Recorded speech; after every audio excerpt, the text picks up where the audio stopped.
Sí, abogado, exministro de Defensa de Bolivia. Doctor Sánchez Berzaín, buenos días, gracias por atender la llamada.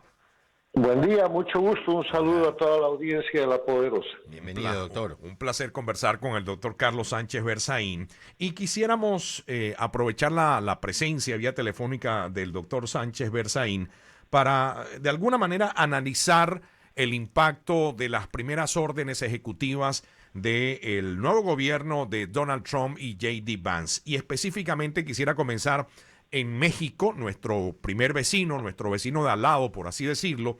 Digamos, órdenes ejecutivas de declaración de emergencia en la frontera. Quieren, de hecho, nombraron como organización terrorista a los grupos narcos, el grupo, el cártel de Sinaloa y el Jalisco Nueva Generación. Han de alguna manera levantado cizaña del otro lado. Hay quien dice que no son organizaciones terroristas.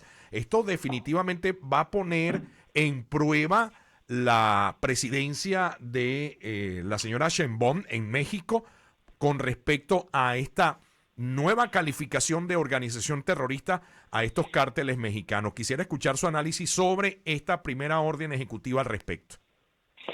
Gracias, les ruego me permita ir de lo general a lo particular. Yo creo que Trump 47, el gobierno que se acaba de instalar del presidente Trump, tiene que ver con un cambio en las Américas, en la región, porque hace básicamente dos cosas. Identifica con claridad las amenazas que de mucho tiempo a esta parte se producían y se producen contra los Estados Unidos, que son básicamente migración forzada, tráfico de drogas, cocaína, fentanyl, tráfico de personas, crimen organizado, penetración del crimen dentro de Estados Unidos con atentado a la seguridad interna del país. Y al identificar esos daños, al identificar esa situación, identifica a sus autores. Y los autores son el sistema de dictaduras del socialismo del siglo XXI, que declarados antiimperialistas y enemigos de los Estados Unidos han estado produciendo y producen esto como una forma de guerra híbrida. Y en ese sentido han utilizado, con el consentimiento de los gobiernos de México, que son aliados de ese sistema, al punto que el gobierno de López Obrador y ahora el de la señora Sheinbaum están clasificados como gobiernos paradictatoriales al servicio de las dictaduras, como el de Lula de Brasil, como el de Petro de Colombia y el de la señora Castro en Honduras, caen en ese grupo. Entonces, han utilizado México y utilizan México para todas estas situaciones, y lo que ha hecho el presidente Trump es, observando la realidad objetiva, empezar a poner remedios inmediatos a esta situación que aflige grandemente al pueblo norteamericano, a los Estados Unidos, y que lo ha llevado con ese mandato a la presidencia. Entonces, lo que México tiene que hacer es ponerse en la norma de cumplir sus obligaciones de lucha contra el narcotráfico, de evitar y cesar de ser la plataforma para la agresión con migración forzada a los Estados Unidos, y de cumplir los acuerdos que tiene suscritos con Estados Unidos y que le dan mucho beneficio, porque el principal acuerdo que tiene México con Estados Unidos es el Tratado de Libre Comercio con Canadá, Estados Unidos y México, que ha hecho de México una de las economías más poderosas del mundo, es la economía número 13 del mundo. Pero eso es porque Estados Unidos es su principal mercado. Y Estados Unidos no puede ser su principal mercado y al propio tiempo su principal víctima.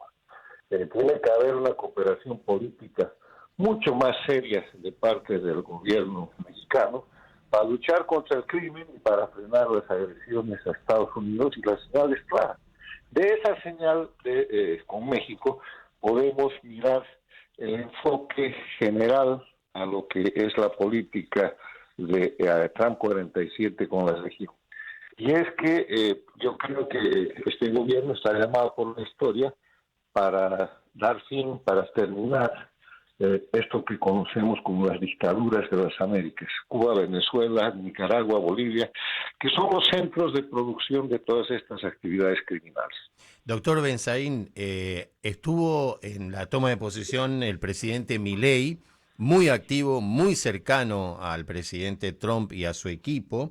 Estuvo ayer en Davos, Milei, con críticas justamente muy severas, dijo que la Argentina es un ejemplo mundial y apuntó al wokismo.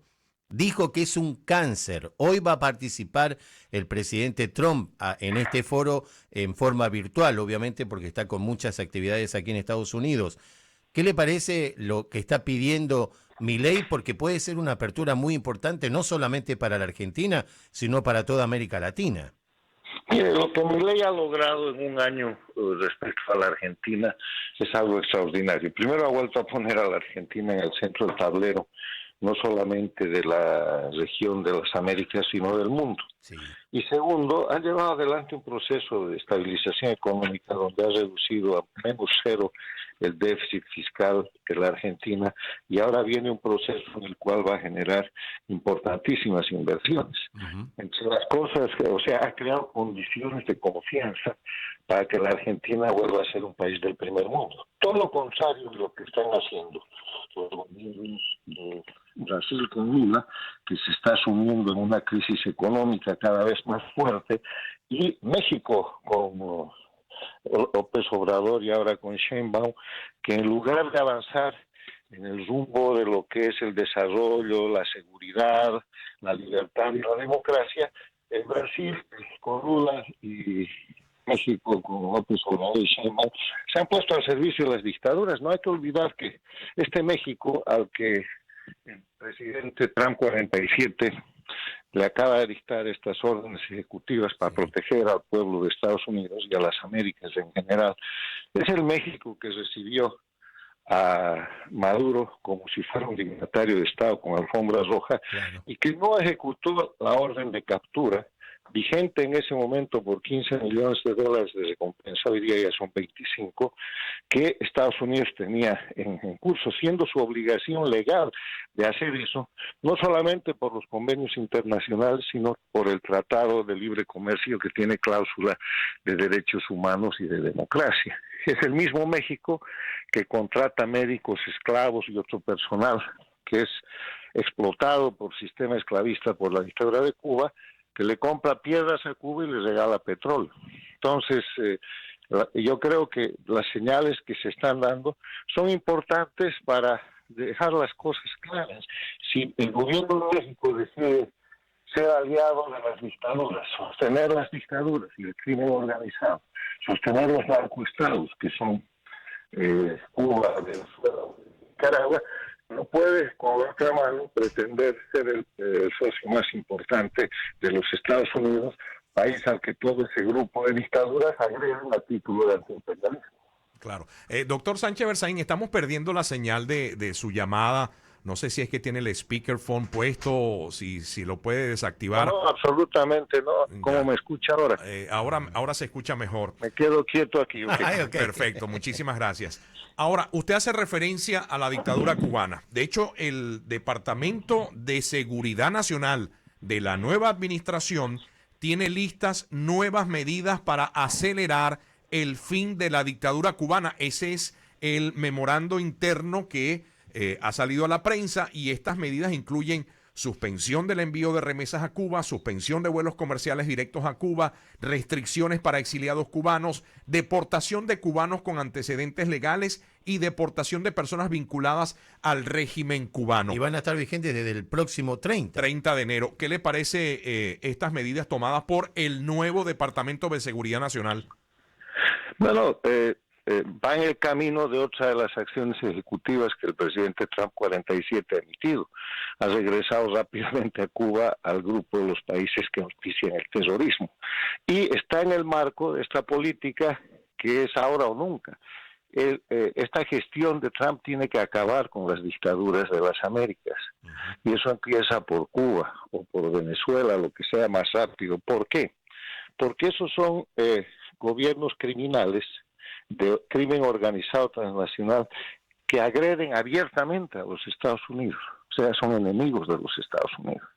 Estados Unidos finalmente ha entendido eso y va a operar en consecuencia. O sea que el plan legado de Trump 47 es hacer de las Américas, de los 35 países de las Américas, países en libertad y democracia, que además es una obligación en el marco de lo que es la Carta Democrática Interamericana, por todos los estados americanos, que en su artículo primero declara que la democracia es un derecho de los pueblos de las Américas y que los gobiernos tienen la obligación de promoverla y defenderla.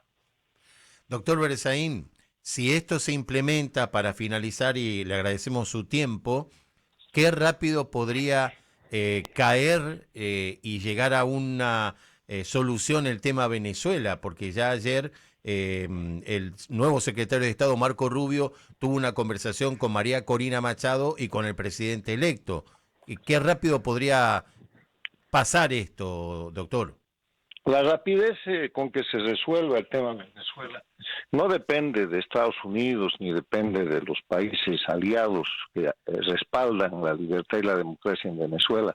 Depende del Mundo González Urrutia, que hasta ahora, por una extraña razón, no ha tomado juramento al mandato que le ha dado el pueblo venezolano.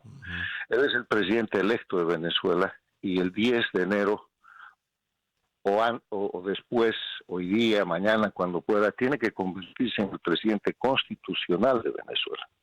Porque el momento en que él tome juramento, y no hay ningún impedimento formal que justifique el hecho de no jurar, se va a convertir en el representante de la soberanía de Venezuela, va a asumir la personería de ser el jefe de Estado, jefe de gobierno, el jefe de la diplomacia y el comandante en jefe de las Fuerzas Armadas de Venezuela, y debe empezar a emitir órdenes en consecuencia y a gobernar, siendo la primera medida la de poner como jefa de gobierno a María Corina Machado, que es quien lo ha llevado donde está. Claro.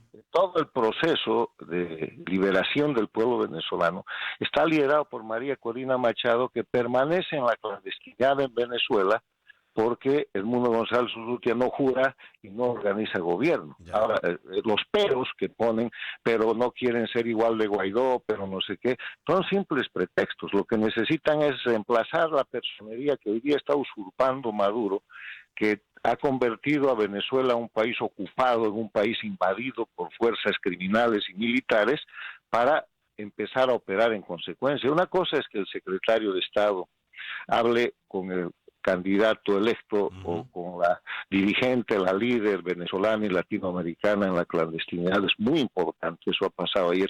Y otra cosa es hablar con el presidente constitucional de Venezuela y con la jefa de gobierno. Claro, definitivamente. Doctor Carlos Sánchez Berzaín, muchísimas gracias por compartir este tiempo con nosotros.